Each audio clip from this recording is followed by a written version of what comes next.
The biting Berlin wind whipped across the tarmac as the Learjet idled, its engines a low, insistent thrum against the night.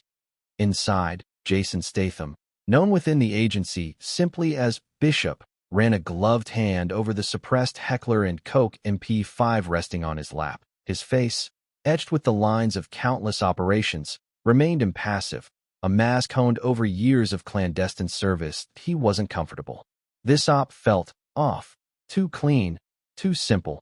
Extractions rarely were. Across from him sat Miller, a fresh-faced recruit, barely dry behind the ears. The kid's nervousness was palpable, radiating like heat from a poorly shielded reactor.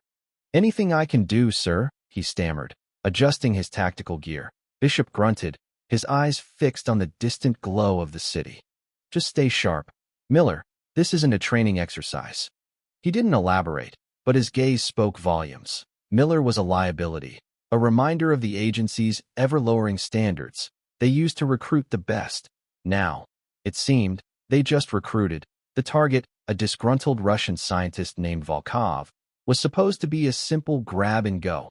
Volkov had sensitive information, data that could compromise ongoing operations in Eastern Europe. The official line was national security. Bishop was beginning to question what national security truly meant. These days that IT felt more and more like corporate security, or the security of a select few pulling the strings from the shadows. The rendezvous point was a dilapidated warehouse on the outskirts of the city. Bishop moved with a practiced grace, his senses heightened, scanning for any sign of trouble. The warehouse was eerily silent. The only sound the rustling of wind through broken windows. He signaled Miller to take point. A calculated risk. If there was an ambush, better the kid get hit. First, inside, Volkov waited, huddled in the corner, his face pale and gaunt. He clutched a data stick like a lifeline.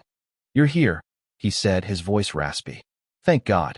Let's go," Bishop said, his voice low and urgent. "We don't have time for pleasantries." As they moved towards the exit, the warehouse doors exploded inward, revealing a squad of heavily armed men. Not local thugs. These were professionals, their movements precise, their weapons top of the line. "CIA," one of them shouted, though the claim felt hollow. These guys weren't agency. They were something else, something darker. The firefight erupted, the air thick with the acrid smell of gunpowder. Bishop moved with lethal efficiency, taking down targets with well-aimed shots. Miller, however, froze, his training failing him under the pressure. Bishop cursed under his breath and dragged the kid behind cover. "Get it together, Miller," he barked. "You're deadweight out here." He neutralized the remaining threats, his movements a blur of controlled violence. But as he turned back to Volkov, he saw him slumped against the wall, a single bullet hole in his chest. Dead. Bishop stared at the body, a cold dread creeping into his heart. This wasn't just a botched extraction. This was a setup. He examined the scene, his eyes searching for clues. The kill shot on Volkov was clean, precise. Too precise that it looked like a professional hit, not something born out of a chaotic firefight. And the weapon used, it was his dot, or at least, a weapon registered to him. "We need to go," Miller said, his voice trembling. "The police will be here soon." Bishop ignored him, his mind racing. He was being framed. But why? And by whom? He knew the agency wasn't afraid to get its hands dirty. But this felt different. This felt personal. They made their escape. Bishop glanced back at the warehouse, a grim determination hardening his features. That he didn't know who was behind this, but he would find them. And when he did, they would pay. The moral compromises he had turned a blind eye to for years were now staring back at him with the dead eyes of Volkov. He would expose the rot that festered within the CIA, even if it meant burning the whole institution to the ground. His disillusionment had reached its breaking point, and now it was fueling a righteous fury. The hunter had become the hunted, and the game had just begun. The flight back to Langley was a silent, suffocating affair. Miller, still visibly shaken, avoided Bishop's gaze. The kid knew something was wrong, that the official narrative being spun wouldn't hold water. Bishop, however, remained stoic, his mind a whirlwind of calculations and possibilities. He needed information, and he needed it fast. The Gulfstream touched down at Dulles. A black SUV pulled up alongside the plane. Two men in dark suits emerged, their faces grim. They weren't there to offer congratulations. "Bishop, you're wanted for questioning," one of them said, his voice devoid of emotion. "Director Thompson requests your presence immediately." Bishop didn't resist. Resistance would be futile, at least for now, that he allowed himself to be escorted to the SUV, his eyes scanning the surroundings, cataloging exits and potential vulnerabilities that he knew this wasn't just a friendly chat. This was an interrogation, and he was the prime suspect. Langley was a different beast altogether. The sterile hallways, the constant surveillance, the pervasive sense of paranoia. It was all amplified tenfold. Bishop was led to a windowless room in the bowels of the building, a space designed to break even the most hardened operatives. Director Thompson was already there, seated behind a large oak desk. He was a formidable presence, a man who exuded power and control. His eyes, cold and calculating, held no trace of warmth. He was the epitome of the ruthless bureaucrat, a man who would sacrifice anything and anyone to protect his own interests. "Bishop," Thompson said, his voice a low growl. "Have a seat." Bishop remained standing. "I think I'll pass. Director, I prefer to hear what this is all about." Thompson's lips curled into a thin smile. "Don't play coy with me. Bishop, we both know why you're here. Volkov is dead, and all the evidence points to you as the shooter." "That's a lie," Bishop retorted, his voice hardening. "I was set up." "Set up?" Thompson scoffed. "By whom? Bishop? The Russians? The Chinese? Or perhaps you finally cracked under the pressure and decided to go rogue?" "I've dedicated my life to this agency," Bishop said, his voice laced with anger. "I've followed orders, even when I disagreed with them. But I'm not a murderer, and I won't be your scapegoat." Thompson leaned forward, his eyes narrowing. "The evidence is irrefutable, Bishop. Your weapon, your fingerprints, your presence at the scene, that it's an open and shut case." "Then you know it's a frame," Bishop countered. "You know I wouldn't just kill a target in cold blood, especially not one we were supposed to extract." "Perhaps you had your reasons," Thompson said, his voice dripping with insinuation. "Perhaps Volkov knew too much. Perhaps you were planning to sell him to the highest bidder." Bishop clenched his fists, fighting to control his rage that he knew Thompson was trying to provoke him, to get him to slip up, but he wouldn't give him the satisfaction. "I want a lawyer," Bishop said, his voice calm and measured. "And I want to speak to someone outside this building." Thompson chuckled. "You're not in a position to make demands, Bishop, that you're a suspect in a murder investigation. And until we get to the bottom of this, you're going nowhere." He nodded to the two guards standing by the door. "Take him to holding, and make sure he doesn't talk to anyone."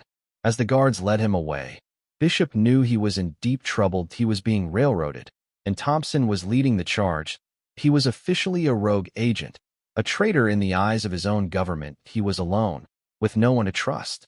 But Bishop wasn't one to give up easily. He had survived countless battles, faced impossible odds. He would find a way to clear his name. To expose the truth, he just needed a plan.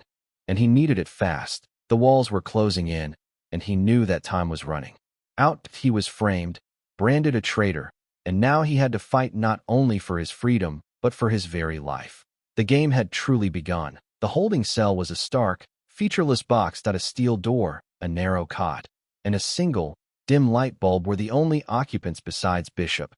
But even in this confined space, his mind was racing, dissecting the events in Berlin, analyzing Thompson's words, searching for a weakness. An angle. He knew he couldn't stay here. He wouldn't last an hour before they extracted a confession, fabricated evidence, or simply made him disappear. He needed to escape, and he needed to do it now. He began by assessing his surroundings. The door was solid steel, but the hinges were exposed. The light fixture, though dim, might offer a potential weapon. He ran his hands along the walls, searching for any imperfection, any weakness in the structure.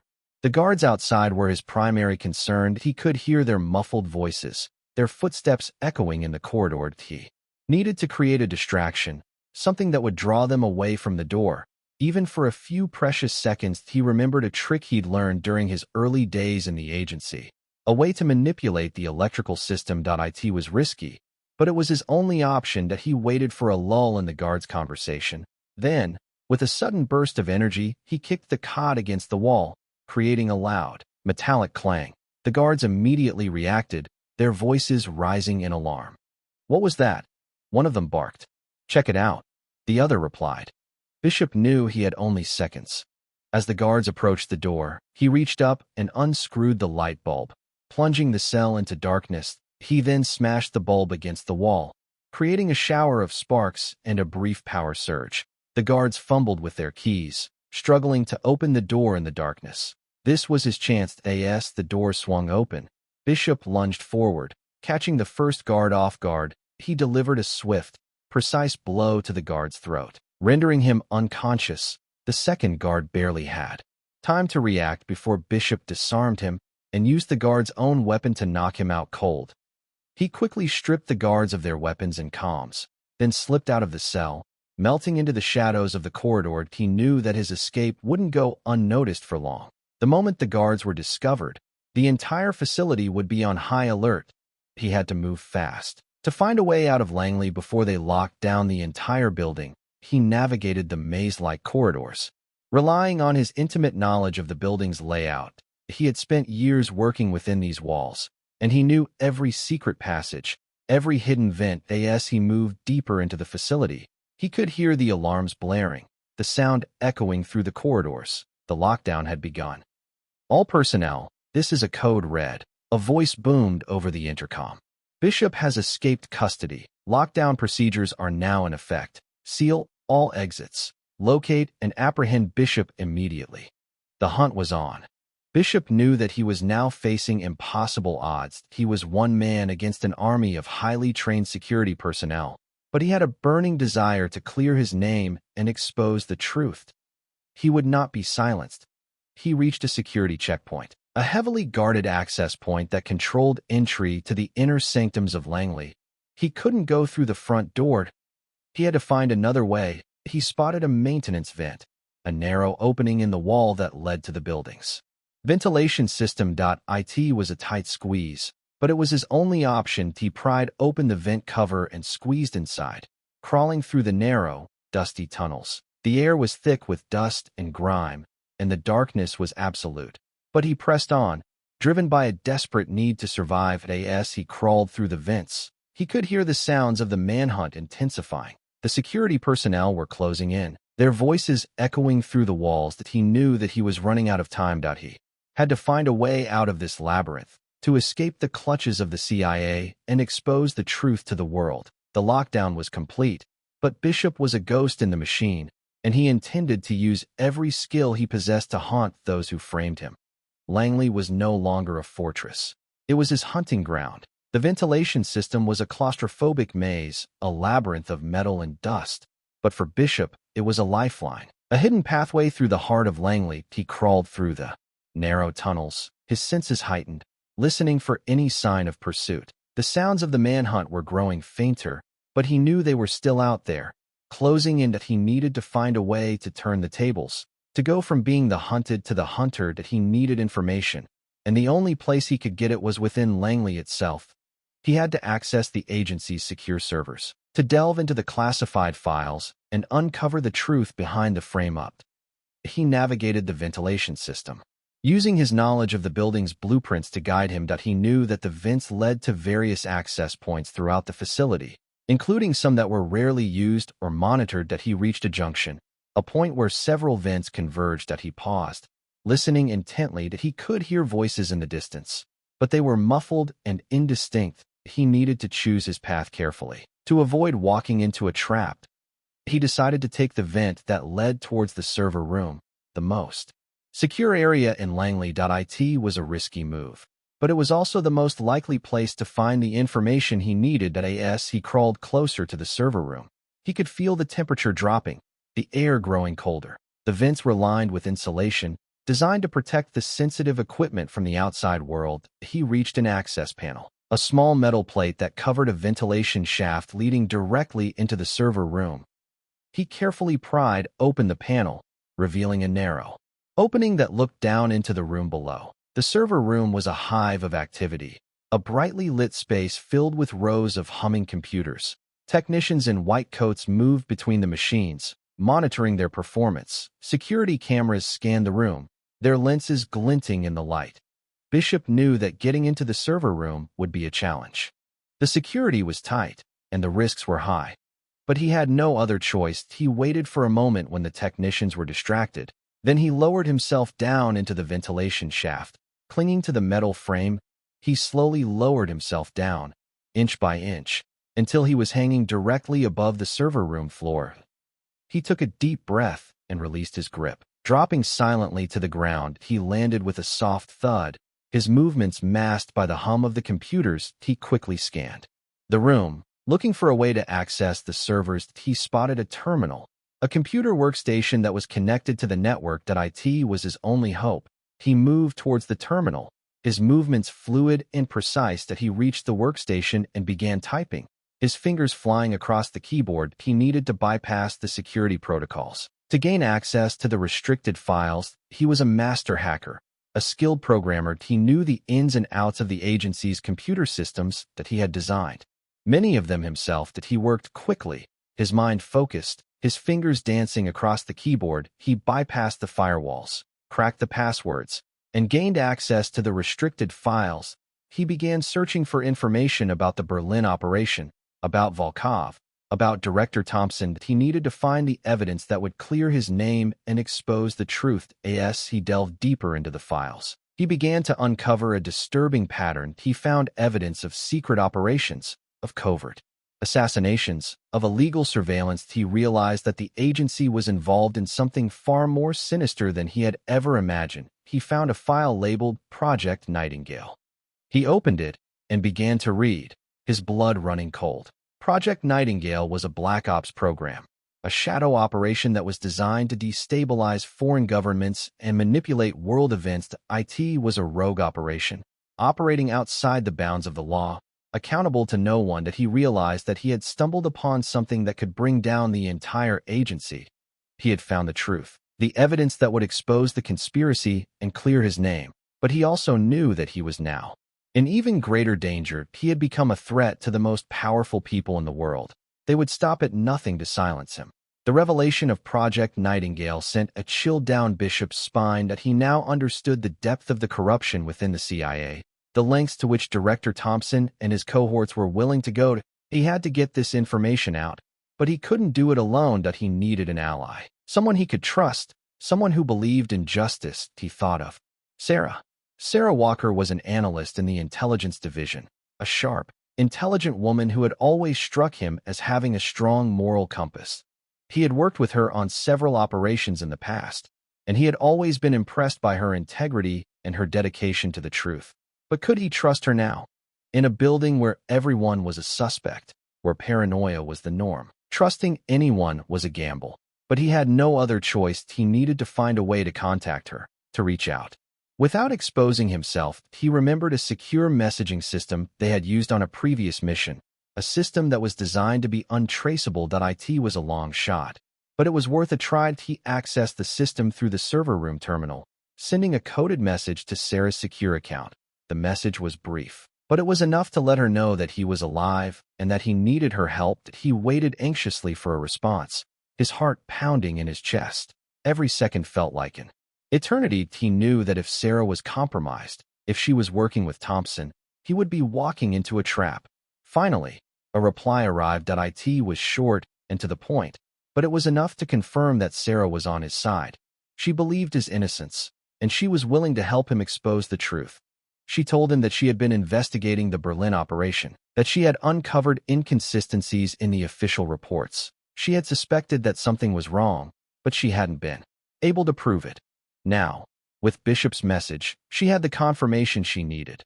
She agreed to meet him at a secure location within Langley, a place where they could talk without being overheard. The location was a rarely used storage room in the basement, a place that was off the grid, away from the prying eyes of the security cameras.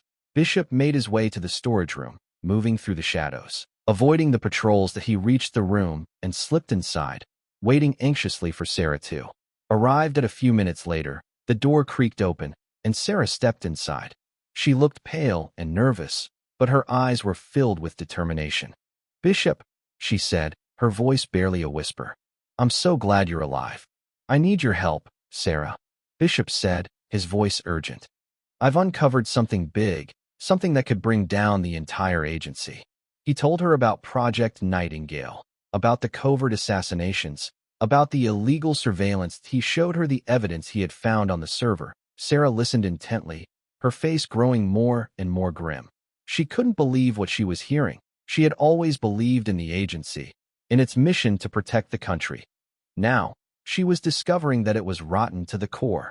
"We have to expose this, Bishop," she said, her voice trembling with anger. "We can't let them get away with this." "I know," Bishop said, "but we need more evidence. That we need to prove that Thompson is behind this, that he's the one pulling the strings." Sarah nodded. "I can help with that," she said. "I have access to Thompson's personal files that I can see if there's anything that links him to Project Nightingale." She told him that she had already started to investigate Thompson, that she had discovered some suspicious activity on his accounts. She had found evidence of large sums of money being transferred to offshore banks, money that couldn't be accounted for. "I think Thompson is being paid off," she said. "I think he's the one who ordered the hit on Volkov, and he's the one who framed you."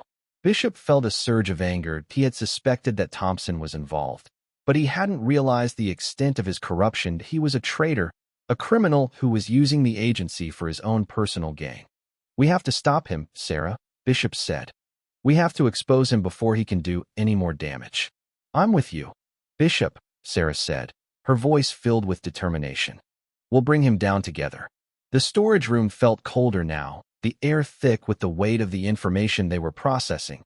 Project Nightingale. The name itself was a twisted irony, a perversion of Florence Nightingale's legacy of healing. But the reality was far more sinister than a simple code name. It was a license to kill, a mandate for manipulation, a blueprint for global chaos. As Bishop and Sarah pieced together the fragmented data, the full scope of Project Nightingale became horrifyingly clear. That IT wasn't just about assassinations, although those were certainly a part of IT. It was about destabilizing entire regions, pitting countries against each other, orchestrating coups, and rigging elections, all in the name of American interest, or rather, in the name of the interests of a select few who profited from the chaos.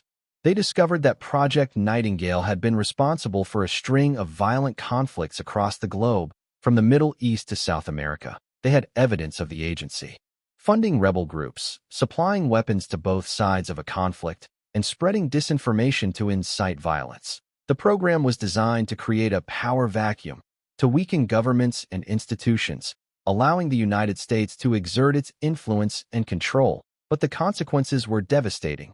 Millions of lives lost, entire societies shattered, and a legacy of hatred and resentment that would last for generations. Bishop felt a wave of nausea wash over him.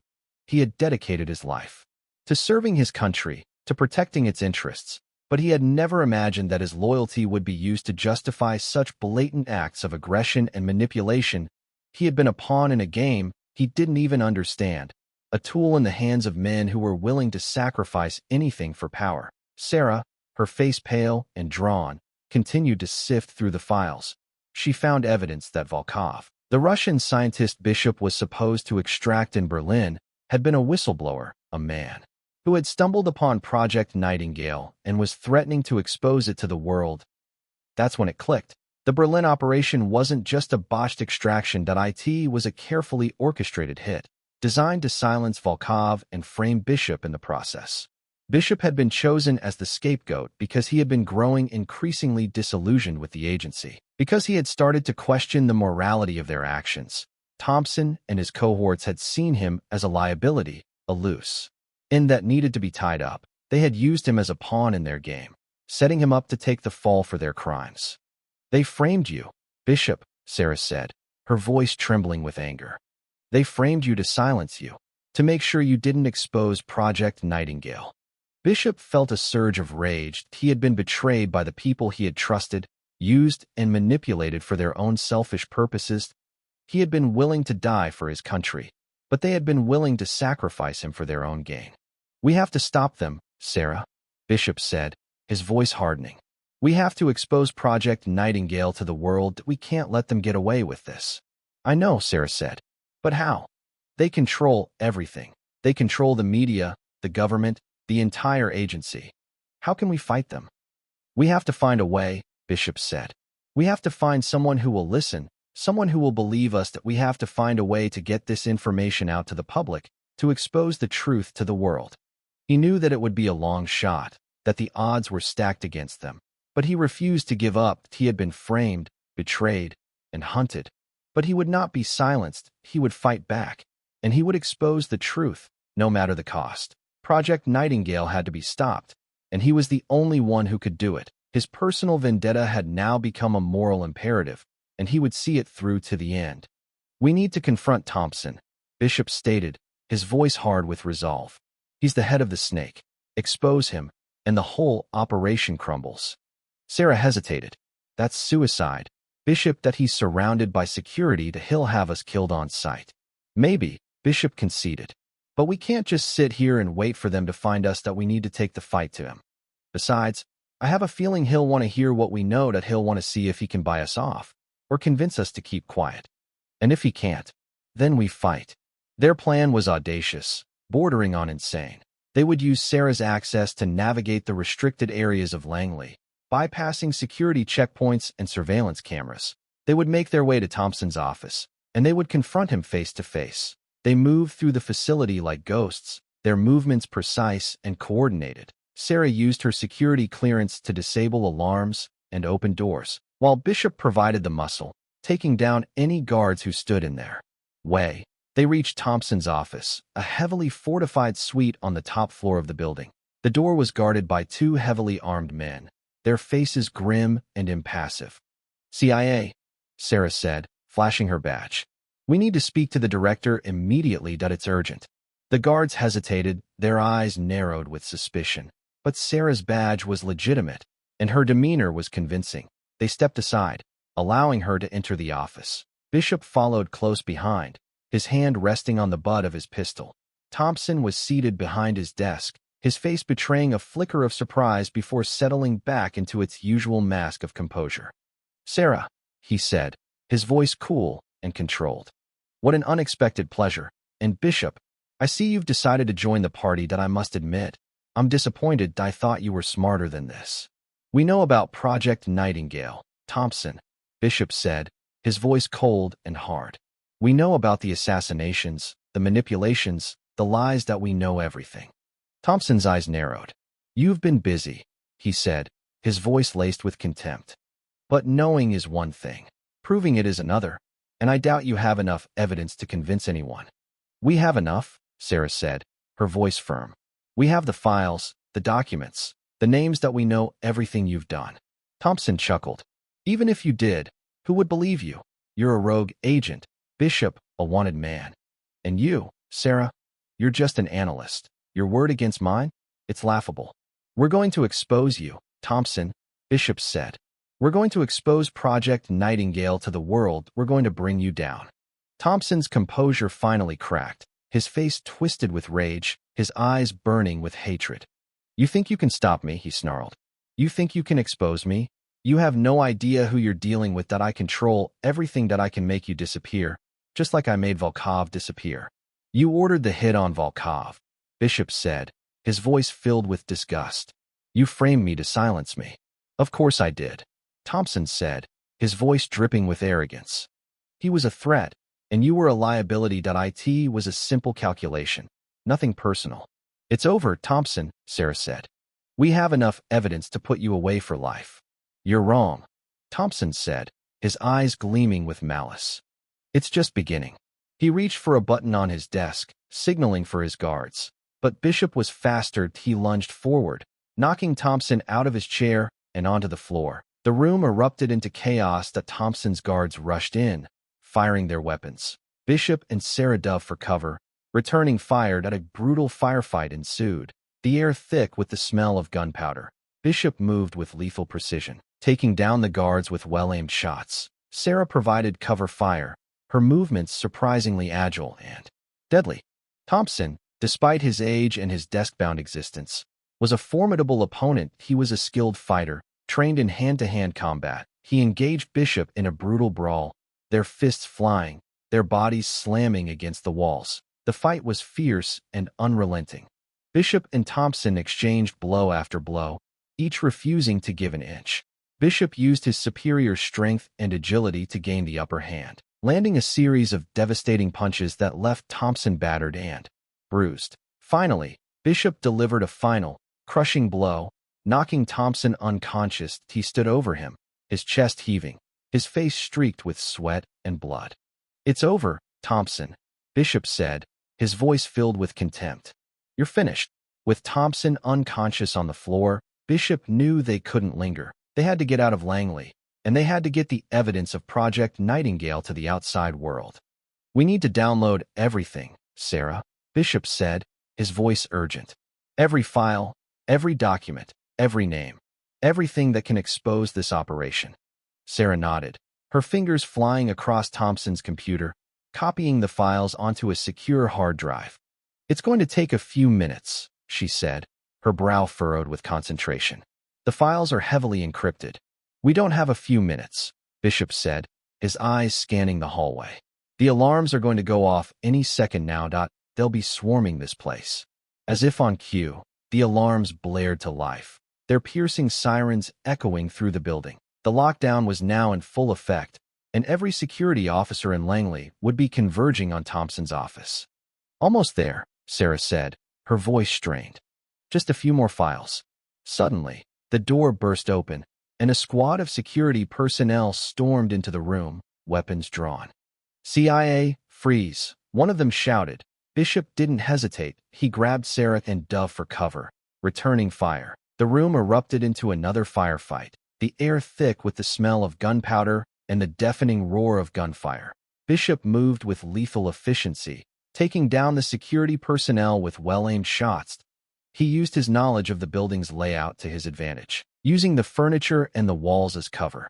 Sarah, despite her lack of combat training, proved to be a surprisingly effective fighter. She used her quick wit and her knowledge of the security systems to disable the alarms and create diversions, giving Bishop the time he needed to take down the enemy.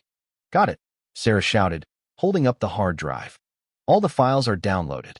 Let's go," Bishop said, grabbing her hand. "We need to get out of here." They fought their way out of Thompson's office, battling through waves of security personnel. They moved through the corridors of Langley, their path littered with bodies and spent shell casings. They reached a secure exit, a rarely used service entrance that led to the outside of the building. Sarah used her security clearance to unlock the door, and they slipped outside, into the cold night air, but they weren't out of the woods yet. Langley was surrounded by a perimeter of security officers, and they knew that they would be hunted down. "We need to get to the press," Bishop said, his voice determined. "We need to get this information out to the public. It's the only way to stop them."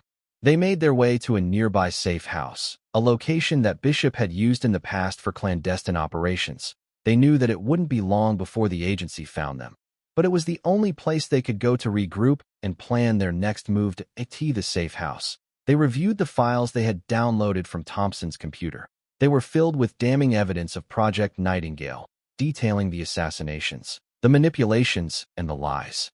"We need to get this to the right people," Sarah said, her voice filled with urgency. "Someone who will listen, someone who will believe us."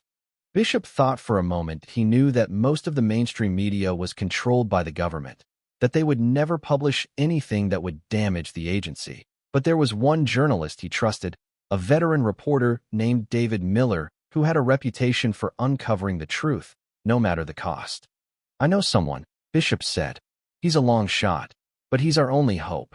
He contacted Miller, sending him a coded message with instructions on how to retrieve the files. He knew that it was a risk, that Miller could be compromised, but he had no other choice. They waited anxiously for Miller to respond, their hearts pounding in their chests. They knew that their lives were on the line, that the fate of the world rested on their shoulders. Finally, a reply arrived. Miller had received the message, and he was willing to help. He would retrieve the files and publish the truth, no matter the consequences. Bishop and Sarah exchanged a look of relief. They had done everything they could. Now, it was up to Miller to expose Project Nightingale to the world. Their escape from Langley was not just about survival.